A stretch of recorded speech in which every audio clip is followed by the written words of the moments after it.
The voice of the unheard feels like a paper cut between your fingers. It's crawling up into the earth like a volcano emerging in the islands. You try to calm the clamor, but forget you can't cure a volcano with a pill.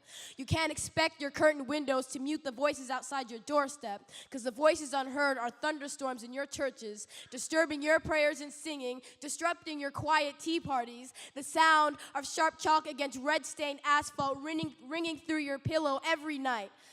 But you'll deny ever hearing it.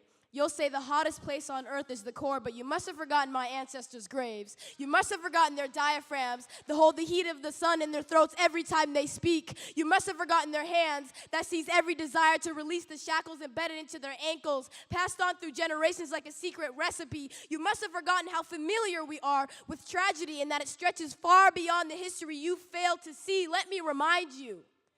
Your sorry cannot bring back generations of our boys' stolen bodies. You cannot proclaim our lives matter and continue to wear a necklace made from their bones. You will not understand the life of a kid no matter how many times you read the book. I know the view of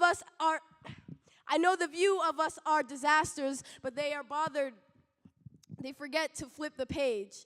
They never are bothered to try to understand us, but blame us for the rage that boils within us. Blame us for the eyes wandering and questioning, eyes confused and blurry, eyes crying out for our sons, our brothers, our husbands, our friends, voices breaking with every cry and every tear, voices so tired of tragedy, voices that have summoned us to speak on behalf of the forgotten, the killed, the used, the bodies that were never good enough for a grave, a tombstone, or some sort of memory. Picture 1955. Can you imagine the anger that is awoken from every body 10 feet under when the truth emerged decades later, when that woman tweeted that that little boy had no threat to her body? Can you imagine the hell his mother would have wished upon that woman that played her cards against a boy who never knew he was playing a deadly game in the first place? Why was that boy so ready for a war but never prepared for it? Don't you see that you can't stand high unless there is some body below you? We have always been the valley to your mountain because the mountain is not one if not something below.